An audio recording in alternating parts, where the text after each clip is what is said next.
What's up, you guys? It's your girl, Mika Chanel, back with another edition of Mika Chanel is Just Saying. All right, I know I am super duper late for the Real Housewives of New York Season 8 premiere, but I was sick last week, and if any of you guys watched my Real Housewives of Beverly Hills blog, you would have known that I was a little sick, and it got worse after that. And I didn't want to be on here sniffling and coughing and just like I'm doing right now, but it would have been like 100 times worse last week. It was just horrible. So anyway, so I am finally doing the first episode review of The Real Housewives of New York, season number 8. Okay, this isn't because I'm sick. I think I just swallowed wrong because I was just eating some chips. Anyways, so this is one of my favorite. This is probably my favorite Housewives show. The Real Housewives of Beverly Hills. I don't know why, but the ladies just love to party. I love to party, and I think that's why I love them so much, you know? And they never get like too deep into the drama. You know, they argue or whatever, but then they get over it and it's all good, you know? Anyway, so season 8 opens up with Bethany finally in her new apartment. Remember, she was like remodeling. She had bought this apartment and she was like remodeling it last season. And you know, she was living in hotels, so she said she's so happy to not have to live in hotels anymore. She's in her apartment. The apartment is decorated really cute, which of course we knew it was going to be because it's Bethany. You know, she's very neat, very organized, and wants everything to be a particular way. Of course, she's still not freaking divorced. I'm like, how long does it take to damn get divorced? I mean, really? Just give a man what he wants and move the fuck on. I mean, at this point, she's probably spent more in lawyer fees and bills because she's got to pay his fees as well as her fees and whatever bills are going on in the house. She says she's got to pay all of that too. I'm like, at this point, you're probably out of way more money. You could have just gave him that money and let him go on about his damn business, you know? But anyway, so yeah, so she's still married, but she says she is dating now because you know, she said if she waited for her divorce, she'd never date anyone ever again. You guys, I did a Bantu knot out on my hair and it was really cute this morning, but as the day went on, my hair does not like to stay stretched. It's not trained, I guess, because I'm normally wearing a puff. So I'm trying to teach my hair to stay stretched, if that's something you can do. But anyways, I don't know how I got on that. So yeah, so she's at home. Dorinda comes over. She shows Dorinda around the house, and she's just really excited. She shows Dorinda her bedroom, which I don't know. That's just something. I just don't think people should be in your bedroom. It's just not somewhere that people should be. I don't know. I have a funny thing about people entering my bedroom. I don't even want my daughter entering my bedroom, but she's always in there. You know, she's always coming and trying to sleep in our bed. Be so happy when she grows out of that. She's almost 9 and she still hasn't grown out of it, so I don't know when she's ever going to. But yeah, I don't know. What do you guys think about people coming into your bedroom that aren't supposed to be in there? You know, like other than yourself and your significant other. I just don't think people should be in the bedroom. Like when my mom comes to visit, you know, when we stayed in our apartment, we used to let her sleep in our room, but now we have like an extra room for her to sleep in. So it's just like, no, you can't come in here. I don't know. Anyways, that has nothing to do with anything. But yeah, so she, you know, she shows Dorinda around and they, you know, they chit chat for a little bit.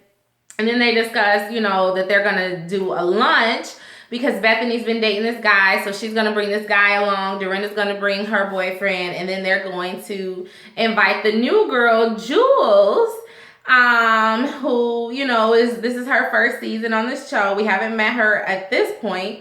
But, so yeah, so they're like, you know, they're going to invite her and Dorinda's like, you know, she's not like us. She's still very hopeful and she's very kind. And Bethany's like, oh, well, we'll ruin that in 2.2 seconds. Anyways, then we see Carol in the next scene. Carol is still with Adam. She is I don't know if she's in love. She didn't necessarily say she was in love, but she said she's very happy. She's very surprised that their relationship has gone on this long. I'm like, we all are surprised that your relationship has gone on so long. He's like half her age, but Hey, if she like it, I love it. You know what I'm saying? I don't know. I don't know if I could date someone younger than me, just even a few years younger than me, let alone like 15 plus years younger than me. That just seems a bit odd, but I mean, hey, maybe he's got an old soul or whatever, Anyways, so yeah, so she says that like I said, she said she never thought it was gonna last that long, and she's very happy. They're going out, they're camera shopping. He's looking for a new camera because he's about to go on a vacation, and I guess he wants to take some awesome pictures. And she bought a puppy because she says that she's in the nesting mode, and she doesn't have children. And I was thinking to myself when I was watching, like, I feel sorry for that damn puppy, because Carol does not strike me as the most responsible person, like, I'm sure she's responsible, she takes care of her, clearly she's, she pays her bills, and, but like, I mean, just the whole thing with her writing her book, it took, like, she kept putting her deadline off, and she just kind of lives her life really free, and it to me, she doesn't seem like the responsible type.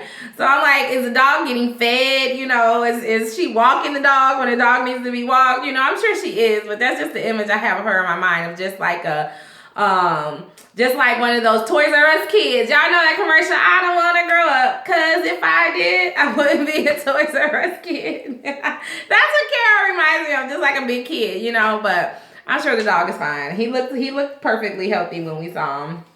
Anyways, so what we see, Ramona in the next scene. Ramona says she is single, baby, and ready to mingle, okay? She's like, she wanted her marriage to work out, but, she tried and it didn't work out. Mario's an ass, and, she had to move on. And so she's going out to a little bar, and she's going to meet her girlfriend for drinks, and Avery comes because, Avery is now old enough to come to the bar. Avery comes with one of her girlfriends, but Avery is like mortified because Ramona and the guy sitting next to her at the bar, they're like flirting with each other. And so Avery's just got this look on her face like, this is so disgusting, like, I should not be here watching this. That's the look she had on her face, but hey, it is what it is. Mario dealt his hand, you know what I mean? And this is what she has. This is what she's left with. She's single after 20 plus years, and she looks good for her age. Well, she just looks good in general. I'm not even gonna say for her age. She looks good. She's healthy. She's she's ready to get her groove on, So I ain't mad at her. Go ahead and do your thug thizzle, Ramona, okay? We saw in like another scene that she had lunch with Carol, and she was saying that basically, her and Mario, they had a lot of assets, and they had a lot of money, so she was able to keep her New York apartment as well as their home in the Hamptons. And Mario got cash, but she still has cash too. So I mean, I always knew they were very wealthy anyway. He's got family money, and he runs his family's business, and she's got her money or whatever. So she's like, she was like, she approached the divorce as like a business, and she didn't want to be going through it as long as like Bethany has or whatever. She was like, they were very mature about it. Each one of them got what they wanted, signed on a dotted line, and it was over, and it's done. I'm like, that's how you're supposed to do it. Don't drag that shit out. Why are you dragging it out? Like, I don't understand divorces and things that go on forever. Like, I mean, I guess I've never gone through a divorce, so I really don't know, but I've known people to go through divorces, and they were done in like less than a year, and the ones that did drag on was because one person didn't want to sign the papers, and they kept prolonging it or whatever. So anyways, but yeah, she was like, she got what she wanted, he got what he wanted, and it's over and it's done. So I'm happy for her. She seems really happy, and we're gonna see, we probably see some more turtle time going on throughout this season, Then we see Miss Luann, Countess Luann. She said that she decided to give up her apartment that she had in the city. So she's looking for another apartment, I think a smaller one, because both her kids are out of the house now. And she decides that since Sonia's daughter is gone to boarding school, that she's going to go and room with Sonia until she finds a place. This should be a lot of fun, right? You guys, Sonia and the Countess rooming together, you know, they both are like big time partiers. So yeah, I'm thinking a lot of fun is gonna be had in that townhouse this season. So she goes and she gets to Sonia's house, and Sonia, you know, she's got her intern answering the door as usual. She's upstairs painting, and Luann comes and they just kind of chit chat a little bit, and she tells Luann tells her, you know, like, well, I've had a date tonight, so I wasn't planning on staying here tonight, you know. I guess Luann is dating someone now, since her and Jacques are no longer together.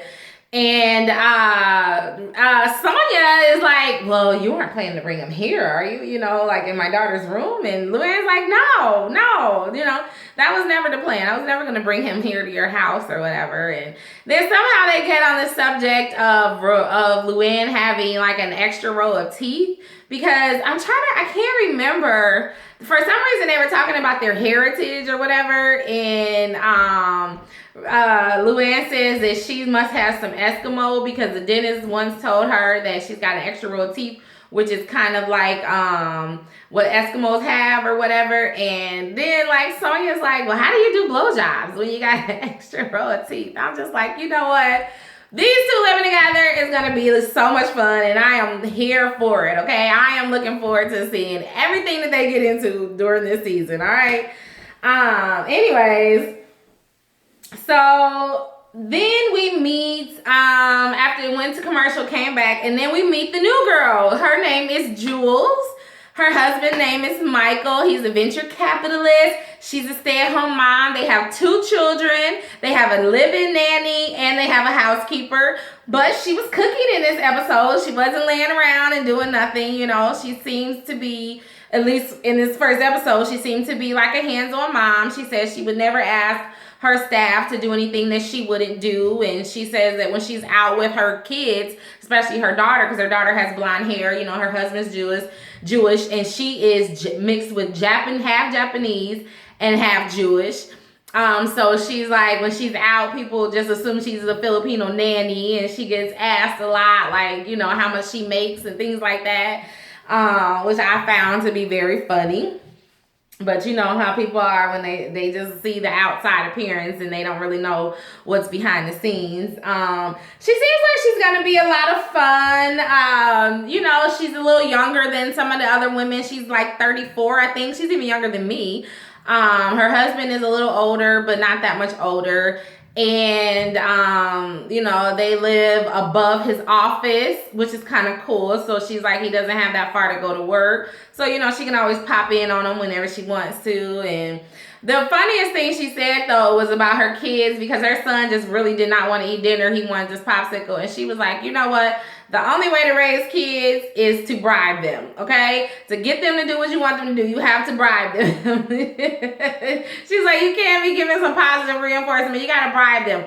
I'm like, okay, girl, you can live on that model. I live on the threaten model. I threaten my daughter, okay? half the time she does exactly what her son did. Just whatever the hell they want to do anyway. It don't matter if you threaten them. It don't matter if you bribe them. They just going to do whatever the hell they want to do anyway. So I think I'm really going to like Jules, though, for real. I really do think I'm going to like her. And then in the next scene, we see Dorinda. Her and John are going to dinner. They're still together. They're just such an odd couple to me. They still are the odd couple. She still doesn't like him kissing her in public. And, you know, she just seems so awkward around him. But I guess she loves him and she's really into him because they've been together all this time. And I don't know, maybe he brings something out of her that, you know, that she really needs to be brought out. And Bethany says, you know, she's like 2 different people. She's like a family woman by day, and then by night when her and John go out, they're like, you know, they turn up and really turn up and show out. So she says that he's going to, they discuss him probably moving in with her because her daughter Hannah is about to be moving out. And remember from last season, you know, her daughter is not feeling John. She didn't want John. John was like not allowed at the house when she was there or anything like that. And, you know, I have my issues with that. I got my issues with kids telling their parents what they can and can't do, but whatever. So I guess Hannah's going to be moving out and John is possibly going to be moving in. We'll see how that how that goes. We'll see how that goes for John this season, okay? Anyways, and the last scene for the episode, we see Bethany. Her date is also named John. They go and meet Dorinda and John at a restaurant for brunch. And Jules and her husband Michael also come. They all just sit down. Bethany she just does not like John, Dorinda's boyfriend John, at all. She just feels like he is always just trying to sell her something or get her to you know, invest in something or whatever. And she called him a chubby kid. And he was just doing being really goofy, like telling Dorinda she has something on her shirt. When she looks down, he does that, you know, like really silly. You know, I mean, some men just kind of have that personality. My husband is a little like that. Like, he's not annoying like John, but he does have like a really, you know, just really goofy sense of humor sometimes. And he does things and I look at him like, really? It's not funny. But it's kind of funny because it's just him. But anyway, so Jules and her husband gets there, and right away Bethany starts giving her the third degree. She's like, do you work? And Jules is like, no, I don't work. I'm a stay-at-home mom, which is a very hard job. And Bethany's like, oh, yeah, I get it. And, you know, Dorinda's like over there sitting next to Bethany just gulping these Bloody Marys down because, you know, Dorinda loves the cocktails, okay? Even though she said she hadn't drank in a while. I'm like, Dorinda, who you think you fooling, okay? She was gulping that damn Bloody Mary down. Anyway, so Bethany feels that for some reason she feels that Jules is too thin. And I'm sitting here like, isn't that the pot calling the kettle black? How you gonna call somebody too thin, Bethany? Girl, please. Have you looked in the mirror lately? You are very thin, girl. Very, very, very thin. Even during her pregnancy, I thought she didn't gain enough weight, but whatever. So they just kind of chit-chat a little bit during the lunch. Bethany feels like Jules is a little scary because she reminds her of her mother, just very thin with the long hair or whatever. I kind of feel like they're not going to get along this season. You know, Bethany is a very critical person, and you have to be a strong person, I think, to stand up to her and deal with her nonsense. So hopefully Jules is up for the task this season. I don't know. We shall see. And that's just kind of pretty much how the show went off, you guys. Not much to talk about, but there's not usually much to talk about in the first episode anyway. I'm just really happy New York is back. I really, really enjoyed the New York women. I think out of all of the Housewives, I really enjoy New York the best. So I am very happy that they're back, and I look forward to blogging about them this season, you guys. And I hope that you guys all are as excited as I am for New York to be back. And even if you're not, I hope you still just watch the blogs anyway, just to hear what I have to say about New York, okay? So that's all I have, you guys. Until next time, please stay real, stay safe, and stay tuned to Mika Chanel is just saying. Bye-bye.